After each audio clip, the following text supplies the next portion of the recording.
आप फालतू की बहस कर रहे हैं, फिर मुझे भी गुस्सा आ जाएगा। प्लीज। तुम्हें मुझ पर गुस्सा होने का कोई हक नहीं। वो तुम्हें पसंद क्यों है? तुम्हें वही एक आदमी मिला था। देखो मेरी बात सुनो, उसे छोड़ दो। ओह! ऊपर से उसका बाप क्या बोलता है? मेरा बेटा जिम्मेदार हो गया है, वो अब पहले से बहुत ज्यादा खुश रहने लगा है। उसे अब इतना बड़ा काम मिल गया है कि अब उनकी जिंदगी बदलने वाली है। और तुम दोनों की गहरी दोस्ती की वजह से मेरा रिश्तेदार बनने के सपने देख रहा है। क्या उन्होंने सच में आपसे ऐसा कहा? उसके बेटे की पहली बीवी का मसला तो सुलझा नहीं, उससे पहले तुम्हें बहू बनाने की सोच रहा है। कान खोलकर सुन लो, जल्दबाजी में तुम कोई फैसला नहीं लोगी। अभी तुम बच्ची हो, नादान हो, ना समझ हो। अगर तुमने उस लड़के का साथ नहीं छोड़ा तो तुम्हारी जिंदगी बर्बाद हो जाएगी। पापा, अभी तो सिर्फ हमारी दोस्ती हुई है, आप ऐसा क्यों सोच रहे हैं? हम एक दूसरे को समझ तो ले पहले। देखो ज़ैनब, मैं नहीं कह रहा कि कुछ बुरा लड़का है, लेकिन वो हर वक्त किसी न किसी मुसीबत में रहता है। मुझे हर वक्त तुम्हारी फिक्र लगी रहती है। तुम्हारे साथ भी ऐसा कुछ हो सकता है। पापा, मुझे कुछ नहीं होगा, घबराइए मत। अब मैं चलती हूँ। अब तुम कहाँ जा रही हो? मेरी बात अभी पूरी नहीं हुई। मैं आपकी बात समझ गई हूँ।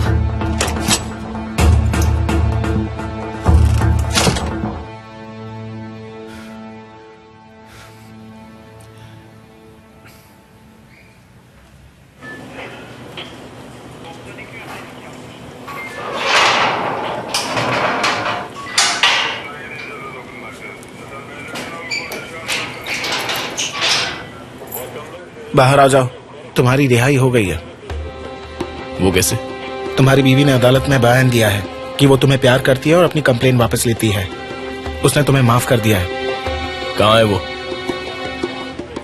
कहाँ है? शांत रहो, तुम्हारी बीवी यहाँ नहीं है, अदालत में है। दोबारा अपनी बीवी को मत पीटना, खुद को काबू में रखना। कमी नहीं है एक नंबर की।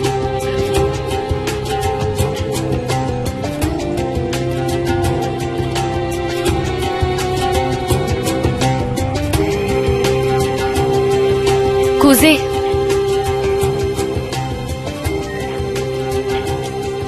कैसे हो तुम? मैं ठीक हूँ। अंदर आ जाओ, अपना सामान ले लो और साइन कर दो। अब जाइए, मैं आ रहा हूँ। से मैंने अपनी कंप्लेन वापस ले ली है।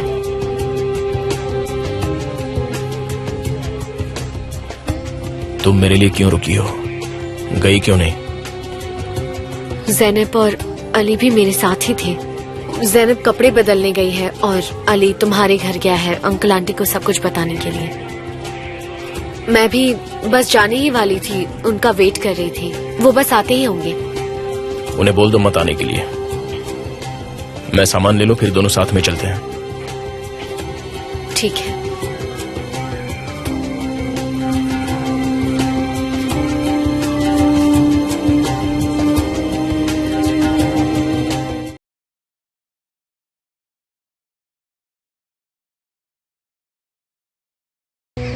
जब तूने सिमे को यहाँ से निकाला था, ये सूटकेस यहीं पर थे? मुझे याद नहीं, यानी मैंने देखे नहीं थे। काफी बड़े सूटकेसेस हैं, अगर होते तो तुम्हें जरूर दिखते। हो सकता है बाद में उन्होंने यहाँ फेंक दिए हों। उसका एक जूता सीढ़ियों पर पड़ा था, वो उन्होंने जानबूझकर फेंका होगा। और दूसरा वहाँ कचरे के डिब्बे में। आप कहना क्या चाहती हैं? क्या आप मुझ पर शक कर रही हैं? नहीं कुजे, मैं तो सिर्फ बता रही हूँ। अब आगे क्या होगा? कुछ नहीं होगा। उसने अपनी कंप्लेंट वापस ले ली है, तो कोई केस नहीं बनेगा। शायद उस लड़की की अकल अब ठिकाने आई है। यहाँ आने से पहले मैं और जेमरे हॉस्पिटल में उससे मिलने गए थे, लेकिन वो वहाँ से जा चुकी थी। वो लोग अब उसे वहाँ से ले गए हैं। इतना कुछ होने के बाद भी वो फरहाद के आदमियों के साथ चली गई। वो फरहाद से बहुत डरती है और मेरी वजह से आज उसकी ये हालत है। फरहाद के जाल में वो फंसी हुई है, उसका कारण भी मैं ही हूँ। भाड़ में जाने दे उसे, उसकी बात मत कर।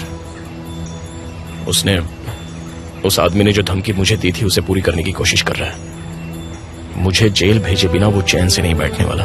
ऊपर वाला ऐसा कभी ना करे। वो तुम्हारा दुश्मन क्यों बना हुआ है? ऐसा क्या है जो तुम हमसे छिपा रहे हो? कुछ नहीं, बस वो जेल वाला चक्कर है पापा। नहीं कुजे, मुझे नहीं लगता कि ये सिर्फ जेल वाला मसला है। जरूर तुम दोनों के बीच कोई और बात है। पापा आप शांत रहिए, अपने दिमाग पर ज्यादा जोर मत डालिए। हाँ बोलिए बारिश साहब। देखो, मुझे पूरी बात बताओ। बता तो दी ना पापा, ये तो हद हो गई। नहीं, मैं ऑफिस में नहीं हूँ, पर मैंने जान सर को बता दिया था कि मैं थोड़ा लेट आऊंगी। हाँ, मैं आते ही आपको मिलती हूँ। Okay okay, have a nice day sir. ठीक है, अब सभी लोग अपने अपने काम पे निकलो, यहाँ रुकने की रुको जरूरत कुजे, बात बदलने की कोशिश मत करो, पूरी बात बताओ मुझे। पापा ऐसी कोई बात नहीं, ऐसा कुछ नहीं है, कुछ नहीं है, समझ गए? लेकिन तुम्हारा चेहरा कुछ और ही कह रहा है। जरूर तुम कुछ छुपा रहे हो। बस पापा यही बात है, आप मुझसे जबरदस्ती पता नहीं क्या बुलवाना चाहते हैं। जो सच है वो तो मैंने बता दिया ना, और वैसे ही मैं बहुत परेशान हूँ, मुझे और परेशान मत कीजिए। अच्छी बात है, ठीक है। एक बार में सुनते ही नहीं। मैं अब घर जा रही हूँ, वो मुझे तैयार होके ऑफिस भी जाना है। चलो साथ में चलते हैं, मुझे भी काम पर जाना है। नहीं, मुझे तैयार होने में टाइम लगेगा, तुम चली जाओ। हाँ तो तुम एक काम करो, अली के साथ सी पोर्ट तक चली जाओ। और तुम क्या करोगे?